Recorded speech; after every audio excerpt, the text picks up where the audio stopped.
listening to Wake Up and Read the Labels, your guide to eating simple and feeling good. If you want to eat clean and feel your best, guess what? You're in the right place. Each week, we talk about ingredients that may be holding you back from feeling your best.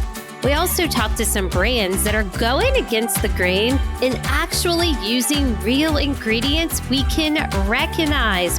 Plus, we're sharing stories with people who are just like you, who actually woke up and read the labels.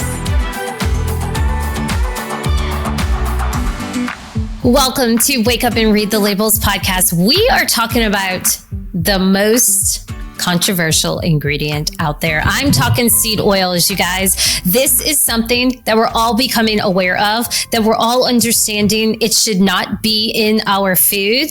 We are diving into what are seed oils, how are they harming us, what can you do to get them out of your body, why are these bad, and we're also talking about how to find food products that do not contain these seed oils. Today, I'm going live with Jonathan Rubin, who's the founder and CEO of Seed Oil Free Alliance, plus Corey Nelson, who's the Chief Innovation Officer and co-founder, oversees consumer education, tests and policies, and more over at Seed Oil Free Alliance. You guys, this is helping the food industry switch to healthier oils and fats with the Seed Oil Free Certified seal.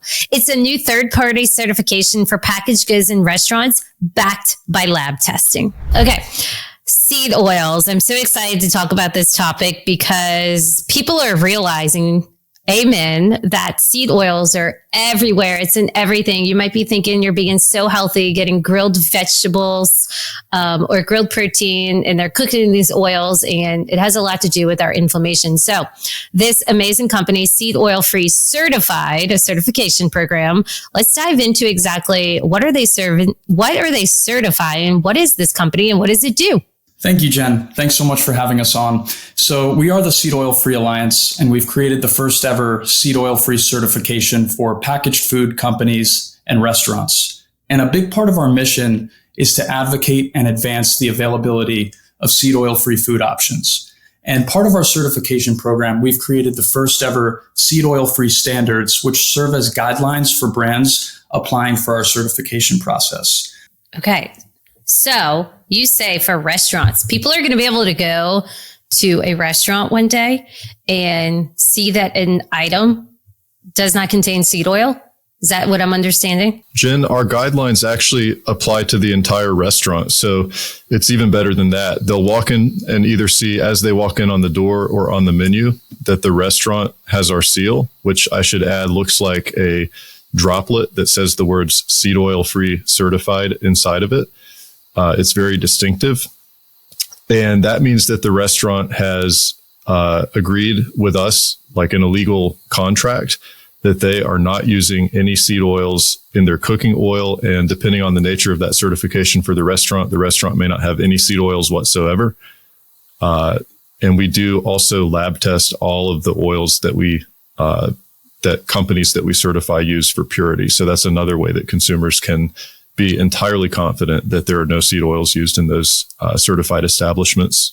Are you wanting to eat better, but this clean eating thing's just a bit overwhelming? Maybe you just don't know what to cook, or you don't know how to find the clean product swaps at the grocery store. Well, I want to make this simple for you. You can get clean swaps and an anti-inflammatory recipe delivered to your inbox every Saturday by going to thelabelletter.com. This is going to be exciting. We can support these people. And I do want to get into, I'm just going to bring this question up, but I want to make sure we talk about, which I know we are, but when you certify that a restaurant, right, or a packaged good does not contain the seed oil, it's free of it, then people might be wondering, well, what are they actually using? So I'm looking forward to talking about that. But how exactly can packaged food companies and restaurants get this certification?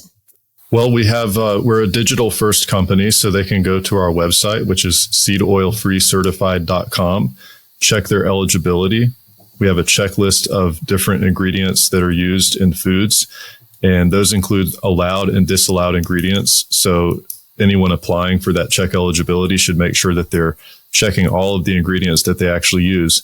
From there, the website will give them a result of either you're currently eligible and allow them to apply with our web-based application, or if they're ineligible, they can set up a meeting with us to talk about how to reformulate or create a new product in the case of packaged foods that is eligible. Awesome. Okay, so I know that I started eliminating seed oils now about 10 years, which is crazy.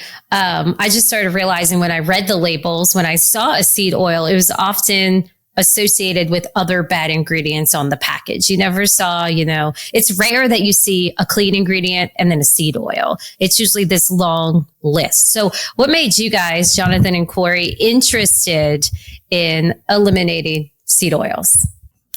So Corey and I were both trying to avoid seed oils in our own life, and we realized how prevalent they are, in all packaged food products and restaurants. And so let's make sure, real quick, Jonathan, let's make sure we define what a seed oil is. Sure. Corey, I'd like if you lead us off with that. What is a seed oil? Sure. So Jen, the type of company that we actually have to have a very specific definition, because when you're saying that there's no seed oil in this product, we do have to define exactly what it is. So this is going to be a little on the technical side, but we can break it down further. So we define seed oils as liquid edible oils composed of fatty acids extracted from the seed of a plant. And seeds also include nuts, I should add, and legumes like peanuts. Okay. Where would you,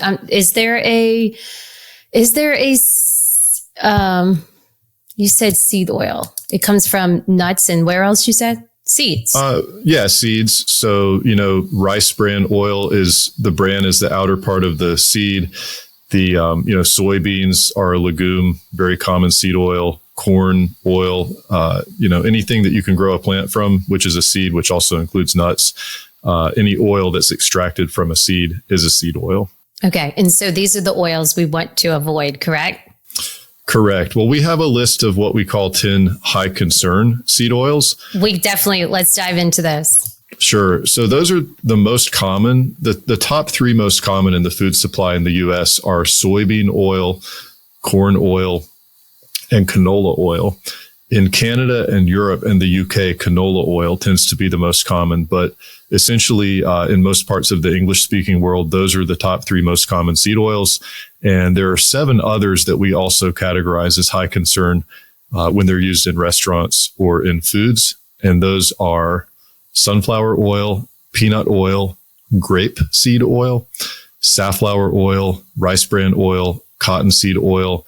And we also include flaxseed oil on there, which is a little bit less common. It is a seed oil. It's high in omega-3s, but it's an inferior form of omega-3s. And the reason that we categorize it as high concern for restaurants and packaged foods is because when it's used in those settings, it's very prone to degrade into harmful byproducts. So that's a little bit different from taking it as a supplement that you keep in your refrigerator.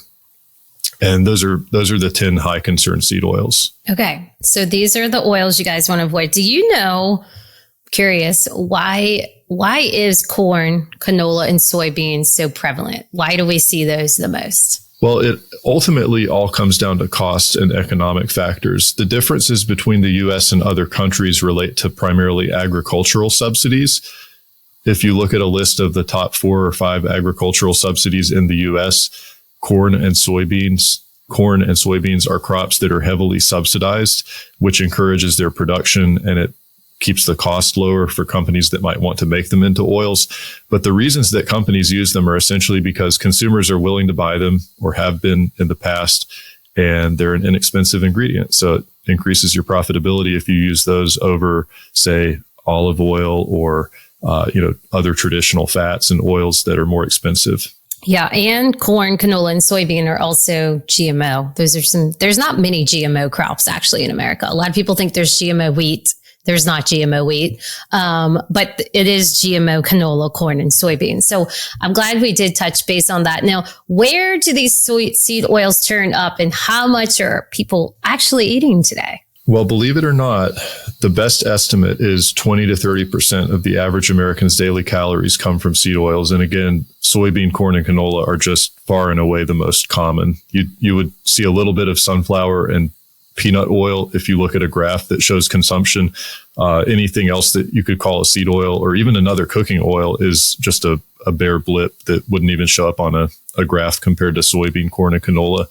They're used as cooking oils by home cooks and at restaurants. If you go to the grocery store and you look at the bottle that says vegetable oil, it's usually just soybean oil, sometimes corn oil. They're used as, again, in packaged foods. Anywhere that a fat is needed, they tend to be used. And another big source that a lot of people don't realize would be mayonnaise, other condiments, sauces, and especially salad dressings. So even, a lot of your kind of higher end salad dressings are going to use canola oil or sometimes soybean oil. Yeah, there's even a mayo out there that says olive oil based. And if you flip it over, the first ingredient is canola oil. And then the second one is olive oil. And it's like, hold on, why don't you put canola oil on the front? That reminds me when I go to people's houses and I see they have their canola oil, their sunflower oil, their grapeseed oil in the clear container sitting right next to their oven. I'm like, oh dear God, how do I tell these people like this is the most inflammatory, rancid thing in your household? And I see you're using it all day. So I do have some tips for people on ways to find higher quality oil at the end and good practices of where to keep the oil, how to store the oil, what the oil should look like, which type of container, all those things. With that being said, why are these oils bad for us? Like I also did read, I'm actually surprised at your statistic that 20% of our diet is made up by these oils. I thought it would truly be more because they claim 70% of children's diets daily are from ultra processed foods. And I know these oils make up such a high percentage of these processed foods, right? It's really sad. But like, what are these oils doing to us? How are they harming us? So for consumer education, we've identified really three reasons or three mechanisms that people should be aware of. The one that most people will kind of already be familiar with is the high omega-6 fat content. And so, Jen, when you say inflammatory, you're thinking omega-6. In the body, omega-6 fats are needed, but they are associated with inflammatory processes, and they tend to oppose omega-3 fats, which are associated with quelling inflammation in the body. And it is honestly more complicated than that. And so the best way to think about the high omega-6 intake from seed oils isn't that omega-6 is always bad. It's just that people have never consumed this much omega-6 fat. And it's a direct result of getting so many of your, the average person's daily calories from seed oils. That results in an imbalanced ratio of omega-6 to omega-3 fats, which is linked in high quality evidence and high quality studies with serious health problems. The second issue you touched on when you mentioned the clear bottle. And I think this is a really important education point that is not talked about enough, which is these seed oils and the omega-6 fatty acids are high in what's called polyunsaturated fats. In fact, omega-6 fats are polyunsaturated fats. But irrespective of the inflammation issue, polyunsaturated fats are prone to oxidize, which is losing an electron and degrading into a different molecule. When heated or exposed to oxygen for periods of time, or as you alluded to, exposed to sunlight. Heating is our main concern because for packaged foods and for cooking with these oils, they need to be heated. And when you're consuming foods that are cooked in seed oils, there are measurable levels of byproducts like aldehydes, actually trans fats are created, which are just uncontroversially bad for your health. There are other degradation products that you can actually measure in the cooking oil, or especially in the food that people are cooking in these fats. While they're relatively small quantities, like a few milligrams of these compounds, they really add up. And that's a very serious issue if you're eating these seed oils day in and day out. It's also not well studied enough to really draw firm conclusions about like what amount of aldehydes or hydroxyalkanols from seed oil degradation are safe. These issues are not well studied enough. So we think that just being precautionary and minimizing your intake of heated seed oils is the prudent response to that. And then the third reason that we think that seed oils are of concern to health conscious consumers is because they're highly refined in a way. In fact, they have to be. Like, you can't really eat crude soybean oil. It would be disgusting, but they're highly refined in a way that removes phytonutrients and other compounds like vitamins and antioxidants that are in other oils like extra virgin olive oil are actually beneficial for your health. So you can think of seed oils as being empty calories that really just provide a lot of omega-6 fats and not much else. So they're displacing healthier sources of calories, like people that are consuming, 25% of their daily calories from seed oils could be getting much more nutrient dense sources of calories that would be healthier. Yeah. And you say in the production, you're losing nutrients, these things. Aren't they also using harmful gases or petroleum or hexane, like these awful chemicals to extract, the oil from the canola? The hexane is used to make most seed oils. Now, and I realize that consumers are concerned about consuming hexane. I could talk a little bit about the data on kind of hexane retention. That's not a primary issue that we've identified, although I certainly sympathize with people wanting to kind of minimize their potential exposure to solvents like hexane. Hexane is definitely not environmentally friendly, which is, kind of a tangential issue to personal individual health. If you look at studies on hexane retention in cooking oils, it's usually less than 1 milligram per kilogram, and it's very volatile, meaning that as soon as you cook with it, it's probably boiling out of that oil. But I don't discourage people from avoiding it on that basis, because I think, if there's a little mistake at the manufacturing plant and the hexane retention is actually higher, that's a concern. I haven't seen solid evidence of that actually happening. And sometimes it's closer to zero, or it actually is zero. But I understand why people are concerned about it. How else are they extracting the oil? So, for example, I went and toured a olive oil farm in Greece like last year, and they actually have like what looks like a bunch of discs. It's almost like a Christmas tree, and they put the olives at the top and they let them sit there for a day, and just by gravity, naturally juices start coming down. They bottle it right there, and they call it angel tears. They're like, we literally have done nothing to this oil but allow, gravity and natural time bring the oil out of the olive. How are these seed oils being made? It requires, for the actual extraction steps, it requires some combination of heating and mechanical pressure. Okay. Along with the you solvent never want to extraction. heat, right? I mean, I always tell people, like, you want cold pressed. Well, because it doesn't, does cold press change the omega-6, omega-3 and the nutrients versus high heat? There's not a lot of difference in the fatty acids between a cold pressed and a, heat and solvent extracted oil, partly because when you're doing these really industrialized extractions, there are additional steps to remove at that stage to remove the free fatty acids and the trans fats. So while it is breaking down the fatty acids that are found in the crude or the cold pressed version of oils, there are steps which I think are a good thing, because you don't want those trans fats and degraded free fatty acids to remain in the final product. But when you compare it to something like olive oil or another fruit oil like avocado oil that can be extracted with like minimal heat, there are different types of olive oil and different types of avocado oil. I don't think the heating is a big direct concern. I think like my main concern would be the removal of beneficial compounds that help stabilize those fatty acids. The final product on the basis of the fatty acid content is going to look very similar, regardless of the degree of refinement and whether heat and solvents are used. And I think I may have forgotten part of your question there. That's okay. So did I. Let's move on. I want to know why companies use these oils. Like, why are we in this position? Why do we need seed oil free certifications at this point? Well, the interesting thing to me about this is that companies that use seed oils right now are paying a lot of attention to consumer behavior. The reason that they use seed oils is because so far consumers have been willing to buy products that contain seed oils. As you know, Jen, there are some very vocal, very outspoken people and influencers as well as consumers online that are really not okay with seed oils and are pretty aggressive about it. That has gotten the attention of companies that use seed oils. In some cases, companies are currently switching from using seed oils to using seed oil-free alternative oils and fats.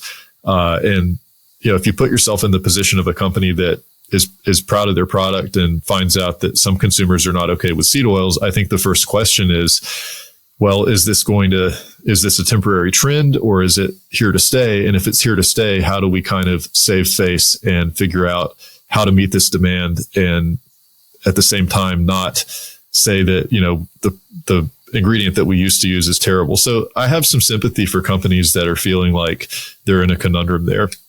I don't think it's generally speaking, I don't think it's a bad faith reason for using seed oils. Like, I don't think that companies really want to, negatively impact consumers' health in most cases. And I think it's just the status quo. It started about 100 years ago. People started buying more and more foods with seed oils every decade until consumption reached its current very high level. And at this point, it's just a question of what do consumers want, and how does their behavior reflect that changing preference.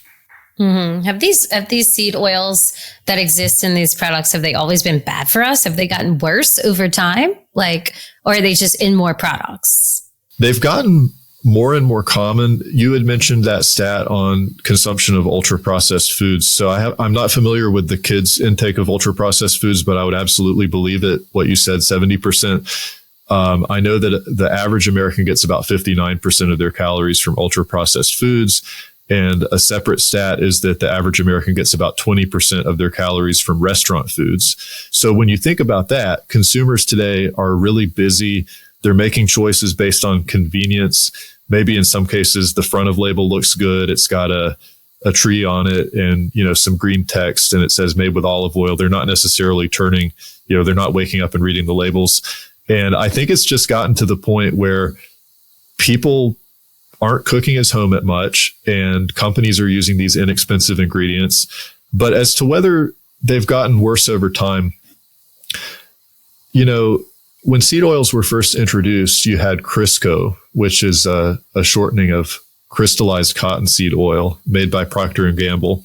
That displaced a lot of your traditional animal fats like butter and tallow and lard. And because it's made solid, it's an artificial trans fat. There have been some steps in the right direction recently with the FDA effectively banning trans fat ingredients.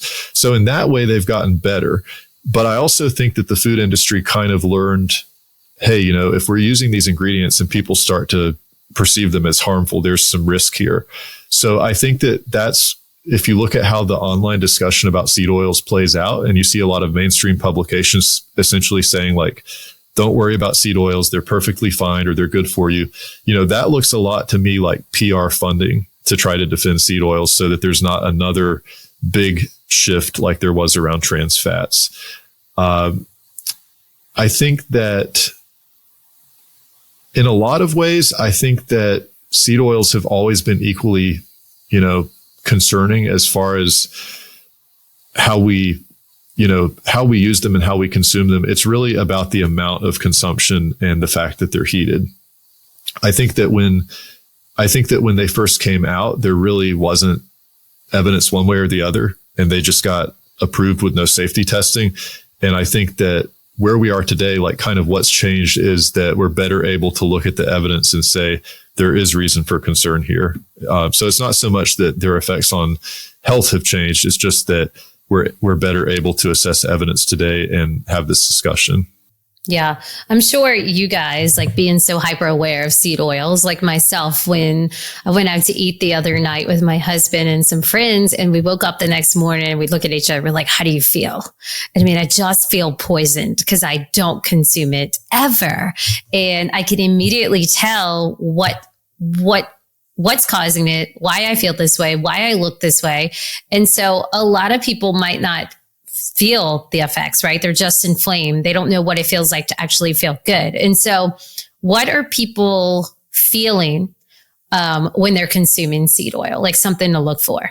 I love that question because I think that most people are probably consuming them so consistently, and they feel however they feel. They feel good normally. Did they build did they build a tolerance up or what?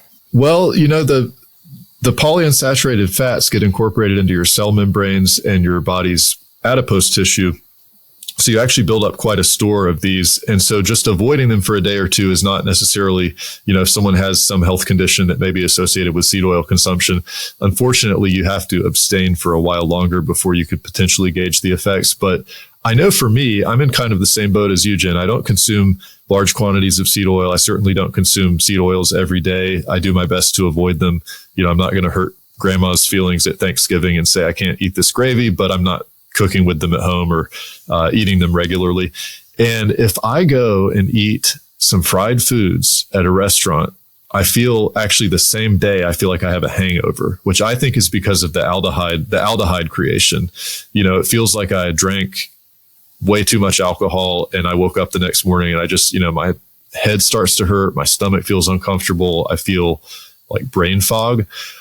I think the evidence is pretty compelling to suggest that headaches, migraine headaches, gut inflammatory conditions, pain disorders, and skin problems can all be acutely linked with seed oil consumption. So, if someone wants to kind of gauge whether seed oils are potentially causing these symptoms, you'd have to go a month or two and minimize your seed oil intake and then go, eat at a restaurant that cooks with seed oils and see how you feel. But I think the more important takeaway is that not everybody is going to feel bad. And just because you don't feel bad from them doesn't mean that it's not zero risk to consume seed oils. Right. Can people detox this, or what's the best steps for them to eliminate it? And how long does it take to actually get seed oils out of your body? I think I once read if you eat a tablespoon of seed oil, the effects of it stay within you for a year. Is that true? Well, it's kind of better. The big picture is a little more optimistic than that. They're incorporated into a lot of different tissues and cells. So it starts with during your digestion, they circulate in your bloodstream, in your plasma as free fatty acids. Then they're incorporated into cell membranes. They're, if your body has like a flux of fatty acids to and from your adipose tissue, they're incorporated in adipose tissue. They're incorporated into the triacylglycerol, the TAG store of muscles. So there's a timeline. I've actually got some notes here that I'm going to go for it. And you know what? I was just thinking, my dad listens to these podcasts sometimes while he goes biking, but he eats fast food every day. And so I want Corey or Jonathan to please tell my dad why he should stop eating fast food and what this oil is actually doing for his inflammation. Sure. So the timeline on just the circulating free fatty acids is just minutes to hours. Cell membranes are actually replaced pretty quickly after 1 to 2 cell divisions. So that's like 24 to 48 hours. Of course, if you're continually consuming seed oils, then it's continually being incorporated. It never gets a break. Right. Right. For your intramuscular triacylglycerols, about 29 hours. Erythrocytes, which are red blood cells, are replaced at a slower rate. So it can take up to about 4 months to replace the polyunsaturated fats in the erythrocytes. And then for adipose tissue, we're looking at about 2 to 4 years. That's the full turnover of fatty acids stored in your adipose tissue.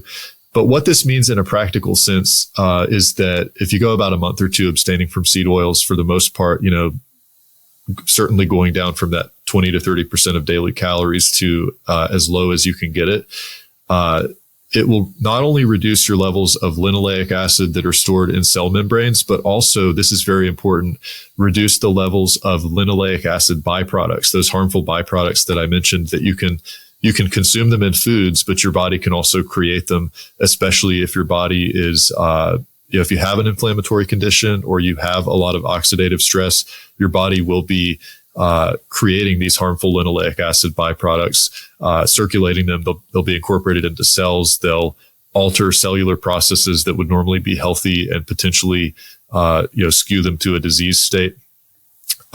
Something really important that I should mention is that linoleic acid, the omega-6 fat that's found in seed oils, is an essential fatty acid, but we only need to get about 1 or 2% of our daily calories from that to meet our nutritional requirements. And because linoleic acid is found in low amounts in a lot of different foods, including animal products, of course, nuts, grains, and seeds, which you can eat in their whole food state, or nut butters in very small amounts, unless someone is literally starving or, receiving some kind of hospital nutrition, or has a very specific type of bowel disorder, like where they've had sections of their bowel removed.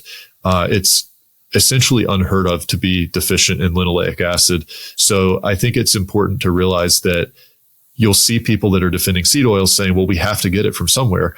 But the problem is that we're getting so much more of it from seed oils than we have historically. And I could talk a little bit about things that people can do to kind of speed up that clearance. For sure. I do want to talk about that, but I know some people understood you. And then there's a lot of people that's like, what the heck is he talking about? So I try to dumb things down a little bit, even for myself. And so as you were talking, you said that the effects of the seed oils mostly will stay, or I guess longer term stay in the adipose tissue. Is that correct? Okay. Correct. Well, yes, they'll be stored there. They're stored there. Yes. So me and probably many others listening are saying, what is adipose tissue and what are the functions of adipose tissue? Because if you got it stored there, like how is that, what effects is that really going to have on your body? And I looked it up. I have some answers if you don't have any. No problem. Yeah, I should have just said your stored body fat. So, anywhere that you can, basically on all parts of your body, there's a thin layer of adipose tissue, but anywhere that you have some stored fat, that's the adipose tissue. And of course, it's made up of fats that we eat and fats that your body creates from fats that we eat and from other calorie sources. It's a stored form of energy. Research actually does show that the adipose tissue is acting as an endocrine organ. And I would say that the effects of a high amount of omega-6 stored in your adipose tissue is probably not adequately researched to say what effect does that have on kind of your endocrine system function of adipose tissue. But the practical takeaway would be that you're still retaining stored omega-6 fats in your adipose tissue, even if you stop eating seed oils. And I don't think that's reason to be extremely concerned, because over time, you don't have to be like a bodybuilder that gets down to 3% body fat. You don't have to reduce the amount, like you don't have to reduce your body fat percentage. There's a natural flux of fatty acids leaving and entering your adipose tissue, and that turnover over time, if you just avoid seed oils. Some things that will help this speed up a little bit are, regular aerobic exercise. Actually, eating more omega-3 fats can help displace omega-6 fats from tissues. Doing fasting in a way that works for your body and is safe. And, we should say that all of these are sort of points that I'm pulling from research. I'm not giving anyone medical advice. You should ask your doctor before you make changes to your diet or exercise program.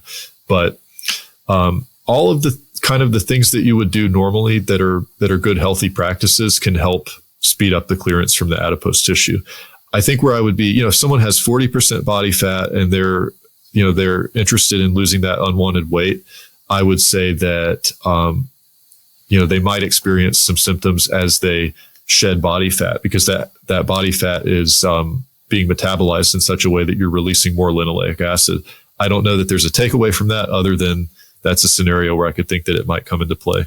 And Corey, I'll just add as well, a higher composition of linoleic acid in our adipose tissue. Because linoleic acid is a less stable form of fat, it could cause more oxidative stress in the body, whether it be from environmental stressors, et cetera, as opposed to saturated fats, which are more stable fatty acids. Yeah, I was reading adipose tissues can secrete hormones that help regulate your energy balance, your hunger, metabolism, and inflammatory response. So everything in your body has a responsibility, right? They're doing functions. And when you're putting something that changes the functions where they're not supposed to be operating that way, then you're going to see inflammatory responses. So that brings me to what can they do? I don't think we answered this. What can they do to speed up that elimination or that detox? Is there things they should be eating? Obviously, we said try to eliminate it, and you're going to get your omega-6 levels from meats and natural foods. But is there like supplements? What are some other things they can do to manage it? Sure. So regular aerobic exercise is a way to both increase the amount of fat that you're releasing from your adipose tissue. The free fatty acid release from adipose tissue will increase, and you'll also burn more fat. So that's probably the easiest recommendation.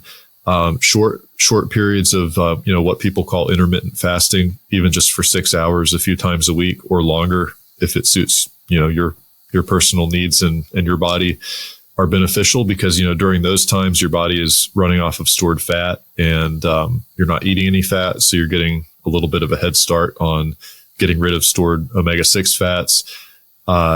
Eating more omega-3s from wild-caught seafood or taking certain omega-3 supplements is likely to help, because these omega-6 and omega-3 fats not only serve opposing functions, but they also compete for incorporation into cells and adipose tissue. Okay, let's talk about olive oils. Right? Extra virgin olive oil, avocado oil. First of all, what are the good oils? So if you see a product or you go to a restaurant, you're like, wow, this is seed oil free certified. Well, what actually is being used that is good for them? Jonathan, would you like to take this? Yeah, so the allowed oils in seed oil free certified products are animal fats, coconut oil, avocado oil, olive oil, and also palm fat. And when somebody sees our label on certified products, it means that any and all added oil ingredients have actually been tested for purity. So it's much different than a company that writes on front of packaging that it's made with olive oil or made with avocado oil, because a lot of times those products aren't actually tested for purity. Those ingredients aren't tested. So we're really helping brands communicate their commitment to ingredient integrity. And also when consumers see our label, they can be certain that the oil ingredients used inside of products are 100% seed oil free.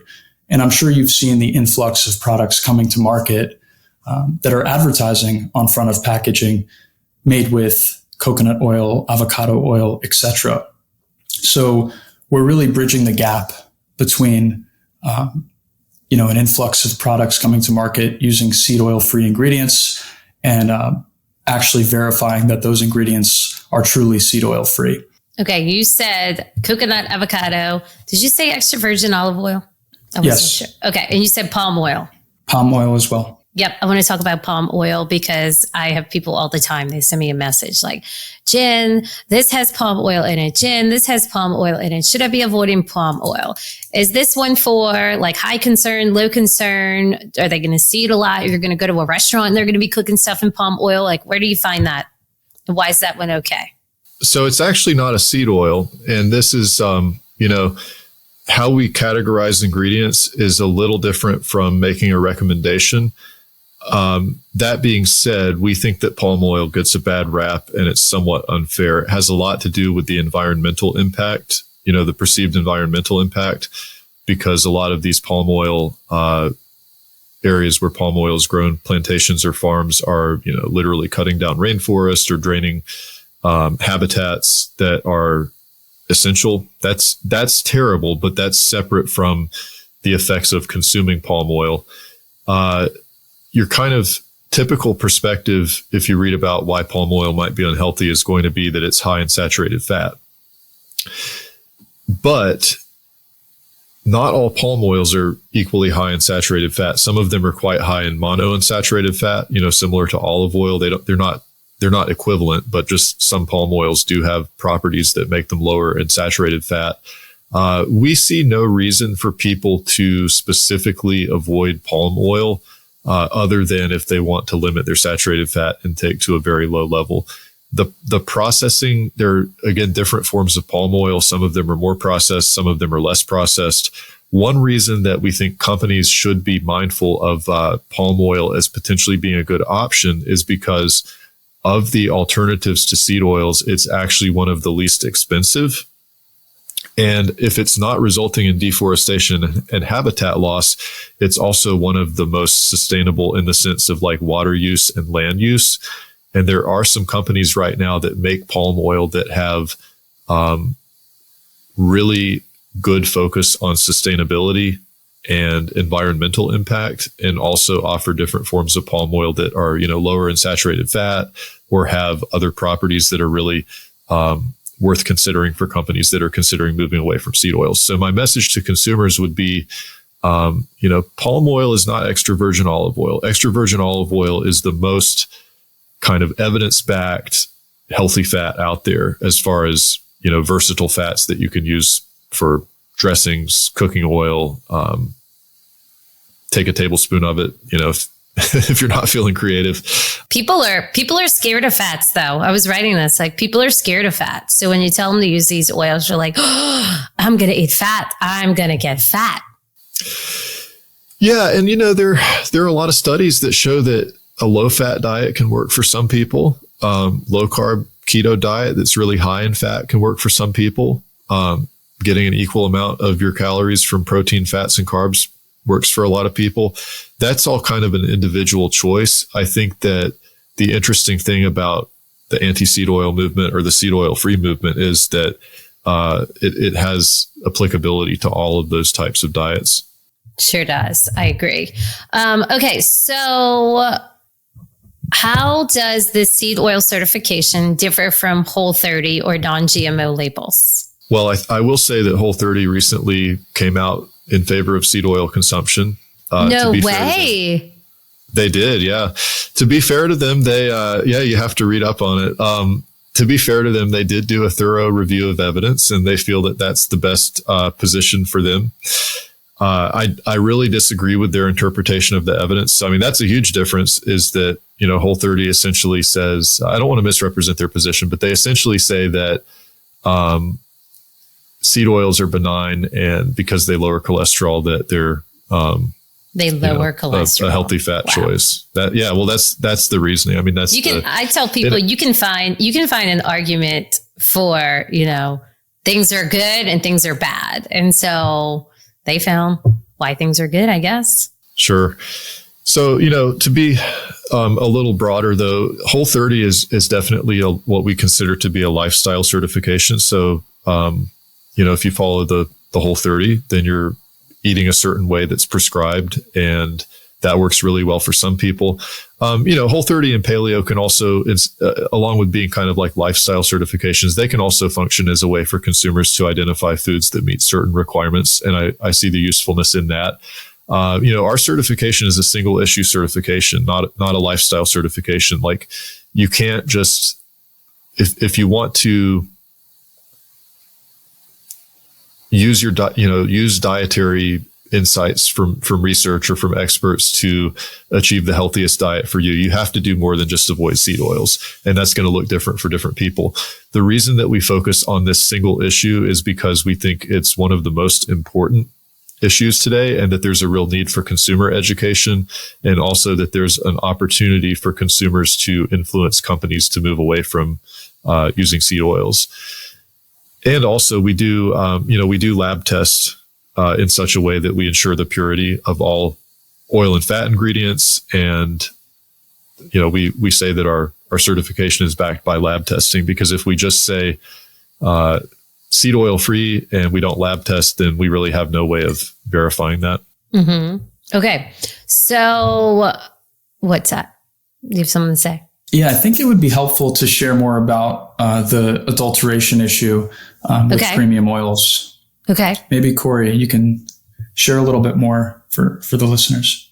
Sure. So, a lot of people will be familiar with the idea of like fake olive oil or fake avocado oil. The technical term for that is economically motivated adulteration, which means that somewhere in the supply chain, a criminal is adding an oil that is not olive oil or that is not avocado oil to the batch, and then it's being passed on fraudulently as being 100% pure olive oil or avocado oil. As we were building this certification, we realized that really for two reasons. One being that the seal needs to be a statement of fact that's supportable, and two being because of how common this issue actually is, that we would have to include lab testing. Now, I do want to give a good word to a couple of organizations. One is the North American Olive Oil Association that has a voluntary seal for olive oil. So you can actually buy olive oil that's certified as pure. It's the aboutoliveoil.org seal. So they do something similar to what we do, but they only do it for bottled olive oil. We're the first company that does lab testing of oil and fat ingredients as a third-party certification for restaurants and for packaged foods. But back to the kind of prevalence of adulteration. It's interesting because olive oil gets a really bad rap. They get, you'll see people saying like 80% of avocado oil out there is fake. 100% of olive oil out there is fake. And that's doesn't seem to be true. It's not supported by evidence. You'll see different stats on the low end of like 5%.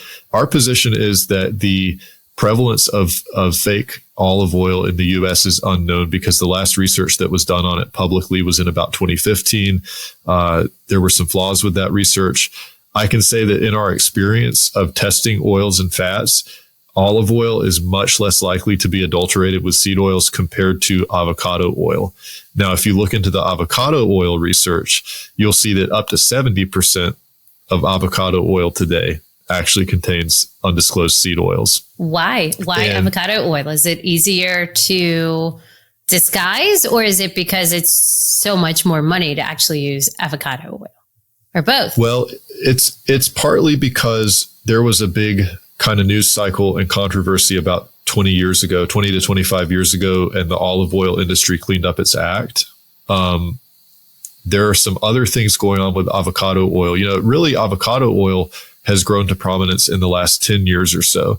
And we're kind of currently going through that cycle of outrage with avocado oil. The standards, like the officially accepted standards, meaning like how do you define what pure avocado oil is, are not, they haven't been adopted. There's not a standard of identity for avocado oil. People kind of misunderstand what that means though.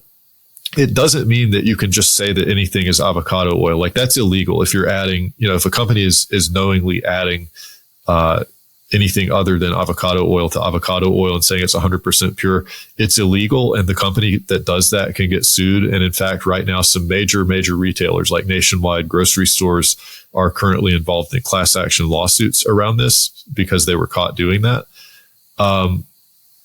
That being said, I think that it just shows a lack of diligence on the part of larger companies like that to vet the product that they're buying. It kind of comes back similar to the whole seed oil issue. It comes back to cost and economics, because if you can get this one for $2 a pound and then the other one is $5 a pound, and you don't really, maybe you turn a blind eye to the quality or purity, or you just genuinely don't know any better. I think with smaller companies that are using fake avocado oil, I think that they just genuinely don't know how to tell the difference. And by the way, we also help companies with what we call remediation.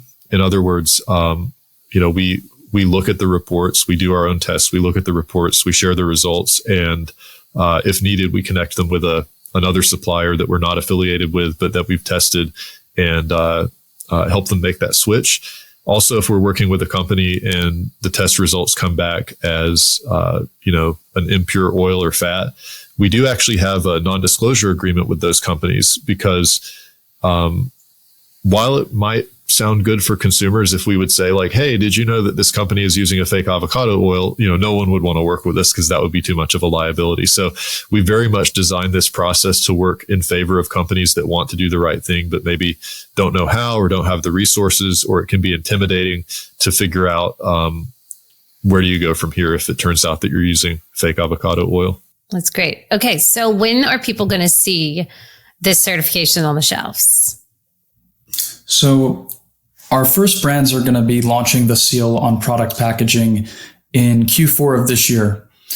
So we have actually a couple of nationwide brands that sell products at Whole Foods, Sprouts, Costco, CVS as well. So consumers will start to see the seal in Q4 and Q1 of 2025. Okay. It's going to be on the front. Is that correct? Yes, it will be on the front of product packaging, similar to other certification marks. Okay. And if you want to share the names of the companies to give them a little kudos for, taking the first step, being the pioneers, I'm all for it. But I do also want to ask you, if someone sees seed oil free certified on a package, you guys are only testing for seed oils, right? You're not testing for preservatives or other inflammatory ingredients. So it really is important that someone knows how to still read the labels and understand their ingredients. Is that correct? Absolutely. Okay. So do you want to share any of those brands? I know one in particular was on my podcast twice. Sure. Yeah. So a couple of brands that have successfully earned our certification are Daily Crunch, True Bar. I don't know True Bar. I'm going to look them up though. And at the time of this publication, and if not, we'll obviously we'll let you know, but Vita Coco is going to be a certified brand partner. Cool. So like Vita Coco is coconut water. They don't even have oils, correct? Yeah, so exactly. So they're actually going to be certifying specific SKUs that are their coconut milk SKU. So if you look at that category in general, plant-based milks, there are several players that do add seed oils, common seed oils into their plant-based milks. So, big ones. Yeah. So it does serve as a helpful differentiation tool for them. Also, any products that are under our certification are subject to surveillance or potential finished goods testing. So it really does help ensure to consumers that they don't add any seed oils in their milks. Okay.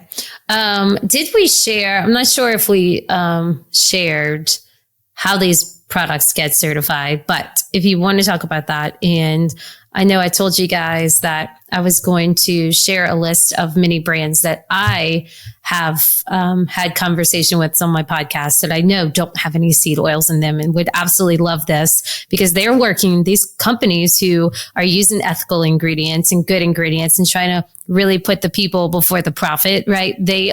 They know why they don't have seed oils, but they might not know that there's a seed oil free certification. So I'm excited to share this with them.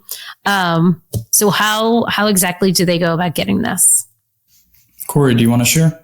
Sure. So you could put if someone wants to reach a person immediately, you could put our emails in the show notes, Corey at seedoilfreecertified.com or Jonathan at seedoilfreecertified.com. We also have a contact form on our website, but the easiest way is check eligibility on the site. If you're eligible, you'll be taken to a link for the web-based application. The web-based application, we generally do offer companies a non-disclosure agreement for that step because we're asking for details like your company's annual revenue, your recipe cards, where are you getting the oils and fats, and we want to reassure companies that their details are confidential. From there, we generate, different, like the size of the company, the number of products that they're using, which products they want to certify. We generate some legal documents from there, send them over. The next step after that is lab testing. We do test all of the oils and refined fats. So we obtain samples. We send them to our contracted lab, which is an ISO accredited lab for the purity testing, which takes about 2 weeks. Following the results of that purity test, if they come back as pure oils and fats, the company is certified. If the results come back with some issues, then, we actually do offer a refund of the licensing fee at that stage, because again, it's like, it could get pretty involved, I guess, for companies that are busy to try to change from their existing supplier. So if they just want to back out of the process at that point, we do allow that, and we'll keep those results confidential. Following the official certification, companies are free to announce and, make noise about being certified on their social media, on their website, email lists, other marketing channels. We have what's called a grace period for implementation, meaning that we actually don't count down the renewal of the first licensing term until the company prints the certification seal on the product packaging. Particularly in the world of packaged foods, this is really helpful for companies. Say a company applies for certification, but they just did a print run, so they have 3 months worth of product, already in a warehouse that needs to go out, and they, don't want to do another print run immediately just because they got certified. Well, we work with them, and we're flexible on the implementation date, which has been very well received by companies. And following that, the whole thing can take less than a month. Following that, we work with companies we call it telling your seed oil free story, which is kind of what you mentioned around, companies that already have values about caring about their customers' health, offering high quality products that don't contain low quality seed oils.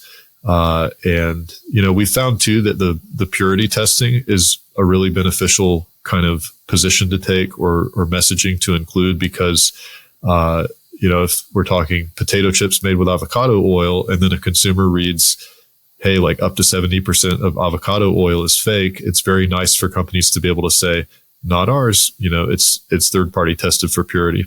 This is so great. I love it. You guys are making an amazing impact. You're going to help a lot of people, especially because of the situation we are in today here in America.